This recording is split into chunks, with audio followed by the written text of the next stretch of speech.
1972, a United States Navy pilot named Lieutenant Commander Randy Cunningham was flying over North Vietnam when his aircraft was hit by a missile. His jet was on fire, losing control, and he and his radar operator had seconds to eject before it went down completely. They made it out. They were rescued from the water. And when Cunningham sat down afterward and thought about why he was alive when so many of the pilots he had trained alongside were not, the answer he arrived at had nothing to do with the aircraft he was flying. It was training. Specifically, the lack of it. Cunningham had survived through instinct and aggression in the moment, but he knew, and he said so publicly afterward, that American pilots were going into combat unprepared for what they were actually going to face. Too much time in the classroom, too many scripted exercises, and not enough time against an opponent who was genuinely trying to kill them. He became one of the most vocal advocates for realistic air combat training in the entire Navy, and his testimony fed directly into the creation of the Naval Fighter Weapons School, the program the world came to know as Top Gun. That program in turn shaped the philosophy behind Red Flag, which became the backbone of how America builds every fighter pilot flying today. That is the story underneath the pipeline. A pilot who almost did not come home, and what he did with that experience when he did. Every time someone compares the F-35 to a rival fighter jet, the conversation goes straight to the aircraft. The radar range, the stealth rating, and the weapons payload. Those things matter, no doubt. But the question that actually determines who wins when both jets are pointing at each other is what kind of person is sitting inside the cockpit, and how that person was built. Drop a comment right now with your best guess. How many years do you think it actually takes to produce a fully combat-ready F-35 pilot starting from zero flight experience? Put your number below and we will find out together. China cut a full year out of their pilot training program in 2024, going from 6 flight academies down to 3, graduating roughly 400 fighter pilots a year, while the United States puts over 1,300 through across the Air Force, Navy, and Marine Corps combined. And underneath all of that sits the fact that shapes everything in this comparison. China has not fought a real air war since 1979, which means the instructors standing in front of the newest generation of People's Liberation Army Air Force pilots have never personally been in the situation where they are preparing those pilots to survive. Today we are going through both pipelines stage by stage, in parallel, so you can see exactly where the paths diverge and what the gap looks like at every step. Because by the time both of these pilots climb into their cockpits, the aircraft is almost a secondary conversation. The real question is everything that happened in the years before that moment. Stage 1. Selection. Who gets in and why it already matters. The American fighter pilot pipeline does not begin with flying. It begins with a degree through the Air Force Academy, the Reserve Officer Training Corps, or Officer Training School, followed by the test of basic aviation skills, a battery covering spatial reasoning, multi-stream information processing, psychomotor coordination under stress, and decision-making clarity as the situation grows more complicated. What the Air Force is looking for is a specific cognitive profile, someone whose brain sharpens under pressure rather than slowing down. That quality exists in a small percentage of people, and no amount of training can install it if it is not already there. Candidates who pass are commissioned as officers before touching a military aircraft, leaders first and pilots second, and that ordering shapes everything that follows. On the other hand, China's selection begins earlier, identifying candidates as young as their mid-teens through national screening based on physical capability, academic performance, and psychological profile. The competition is intense, and the people who come through are genuinely talented. But the difference in what is being selected for is already visible at this first stage. America is hunting for cognitive adaptability, the capacity to function when the environment stops cooperating, while China is selecting for discipline, precision, and the ability to execute a structured program at a high level. Both qualities are valuable, they produce very different pilots, and that difference runs through every stage that follows. Selection sets the foundation, but stage 2 is where the first real separation becomes visible. And it is here where the lesson Randy Cunningham learned over North Vietnam starts showing up in the training room in a way that changed American aviation permanently. Stage 2. Year 1. Primary flight training. The American primary training runs on the T-6 Texan II, a single-engine turboprop chosen because it is unforgiving enough to expose weaknesses early. but the aircraft is secondary to the culture around it. From day one, student pilots are evaluated not just on whether they can fly correctly, but on how they think about flying. The debrief after every single flight is mandatory, structured and honest enough to be uncomfortable for people used to being the best in the room. The lesson is not how to fly better, it is how to think about flying better, and how to carry that thinking into situations no program can fully anticipate. Around a quarter of students do not complete primary training, almost never for physical reasons. The cognitive demands expose gaps that selection could not catch, and washing out at this stage means the system is working exactly as designed. Chinese primary training, on the other hand, runs on the Hongdu JL-8 jet trainer, which is methodical and built around consistent progression through defined competency checkpoints. The standard at each gate is real, and the skills being developed are genuine. Where analysts have consistently identified a limitation is in the same area China itself took seriously enough to recruit Western pilots to help address. Training scenarios are scripted. Students are learning to execute defined profiles with precision, which matters enormously. What they get significantly less of is the open-ended scenario where the correct answer is not in any manual and has to be constructed under pressure from incomplete information. When China removed a full year from the pipeline in 2024, the year cut was not an introductory phase. It was the phase where the most unpredictable training scenarios were concentrated. Producing more pilots faster and producing better pilots are not always the same objective. The most important thing a young pilot learns in their first year has nothing to do with the aircraft. It is learning how to be wrong safely and come back the next morning. Said an anonymous retired United States Air Force instructor pilot, the primary training gap is real. But Stage 3 is where America does something with no equivalent anywhere else on Earth. It is built around an aircraft that first flew in 1961 and is still in service today because nothing since has done its specific job better. Stage 3. Year 2, the fork in the road. After primary training, the American student pilots split onto either the fighter and bomber track on the T-38 Talon or the mobility track on the T-1 Jayhawk. The T-38 has been in service since 1961 and remains there because nothing has replaced what it does.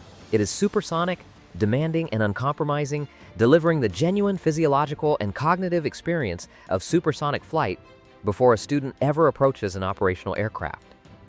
The gravitational forces, the spatial disorientation, and the workload compression through the sound barrier, all of it real and delivered in full. Students who complete this phase receive their wings, which in the American system is framed not as the end of the journey, but as the point where real specialization begins. The Chinese pipeline progresses candidates through increasingly advanced aircraft toward frontline performance characteristics with genuine competency milestones at each stage. The most significant structural difference here is not the aircraft, it is the instructor. In the American system, a significant proportion of instructors are pilots back from operational tours, teaching directly from experience. When they describe what happens at Mach 1.5 when the situation falls apart, they are working from memory. In the Chinese system, the instructor pipeline carries the same combat experience gap that runs through the whole organization. Procedure, doctrine, and flight mechanics can be taught from knowledge. The texture of what it feels like when everything stops making sense and the clock is still running cannot. Both pipelines have now produced winged pilots. But Stage 4 is where America does something China has been trying to replicate for decades without fully managing it. And the story of how it came to exist is one that starts with pilots dying at a rate nobody could accept. Stage 4, Years 3 and 4, Red Flag. After wings and initial F-35 qualification, the defining experience of the entire American training system arrives. Red Flag runs multiple times a year out of Nellis Air Force Base in Nevada across over 12,000 square miles of restricted airspace, drawing hundreds of aircraft from the Air Force, Navy, Marine Corps, and allied nations. It was born from Project Red Baron, a study commissioned because of what Vietnam was doing to American pilots. The numbers were brutal. Young aviators were being lost in their first few missions at a rate that forced the Air Force to ask a hard question. If a pilot survived 10 combat sorties, the data showed they were dramatically more likely to survive everything that followed. The problem was getting them through those first 10 alive. Red Flag was the answer. Give every pilot those 10 sorties before the first real mission ever happens. A pilot who went through red flag in the 1980s described his first engagement against an aggressor in an interview years later. He said he had come in confident, certain his training had prepared him, and within 40 seconds, an aggressor he never saw was already in a firing position behind him. He flew home that afternoon and sat in the debrief room and listened to the recording of exactly what he had missed and exactly when he had lost the fight. He said it was the most valuable 40 seconds of his entire career. That is what red flag delivers. The F-35 has recorded a kill ratio of 15-1 coming out of these exercises, and that number belongs to the training system as much as the aircraft. China has invested seriously in more realistic training through competitions like the Golden Helmet exercises, and the scenarios have grown more complex over the past decade. These are genuine improvements by a serious organization. But the core limitation remains. The difference between a sophisticated scripted exercise and an opponent genuinely trying to defeat you is the exact gap Project Red Baron measured in Vietnam data. China's equivalent exercises have not consistently reached that level of real adversarial pressure, and Beijing knows it. The clearest evidence of how seriously China views this gap is not found inside their training system, but in what they went looking for outside it. The Five Eyes Intelligence Alliance issued formal warnings that Chinese state actors were actively recruiting retired Western military pilots, with former Royal Air Force and Royal Navy aviators approached and offered significant money to train People's Liberation Army Air Force pilots in China. Several were prosecuted and the program was eventually dismantled. An organization that goes to those lengths is not one that believes its own system is already delivering what it needs. We give our pilots their first 10 combat missions before they ever fly a real one. That is not a training philosophy. That is a survival strategy built from hard experience. Said Brigadier General Novotny, Nellis Air Force Base Red Flag is the most important training exercise in the world. But Stage 5 delivers something no exercise can manufacture on its own. It is the stage where the pipeline produces its final product and where the difference between these two systems becomes impossible to close with investment alone. Stage 5, Year 5, combat ready and what that actually means. By full combat readiness on the F-35, an American pilot has between 250 and 350 hours on that platform alone, built on top of everything before it. They have been through red flag, and they have sat in debrief rooms where their decision-making was reconstructed second by second by instructors who faced similar situations for real. Combat readiness in the American system is the floor, the baseline from which genuine operational proficiency builds over years of actual flying. The United States Air Force has flown real missions in contested environments continuously since 1991 through Iraq, Afghanistan, Syria, Libya, and Kosovo. Each generation returns with hard-earned lessons that flow back into the training system and into the culture the next generation inherits.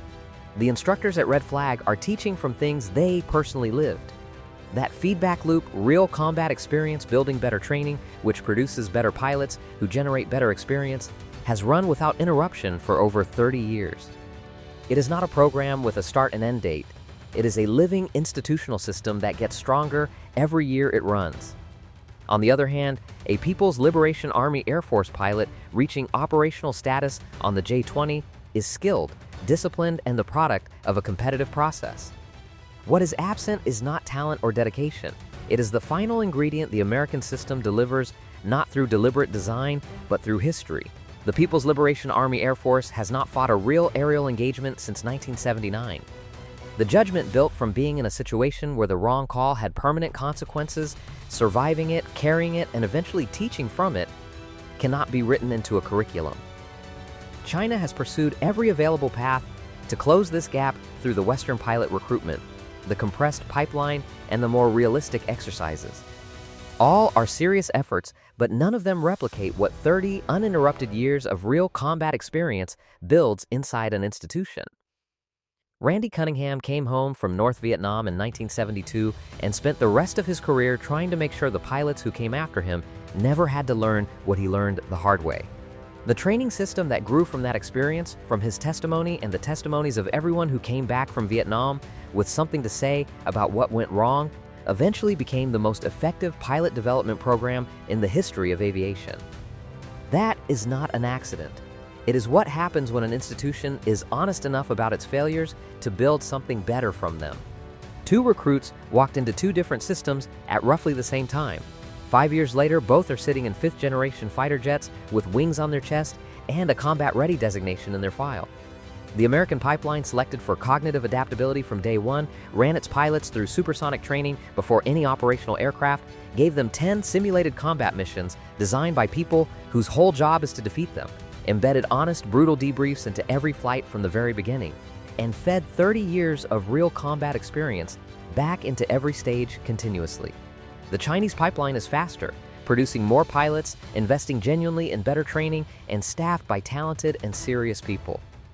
What it does not yet have is the one ingredient no timeline and no budget can accelerate. When both pilots are airborne and pointing at each other, the aircraft will matter. But sitting inside each cockpit is everything that happened in the 5 years before that moment. One pilot carries 30 years of institutional memory built from real fights. The other carries a pipeline still working to close a gap that history created. That difference has never appeared on a spec sheet, and it has always been the part of this rivalry that mattered most when it counted. Were you right with your guess from the start of this video? And after everything here, do you think China closes the pipeline gap before the F-47 enters service? Or does the American experience feedback loop keep pulling further ahead?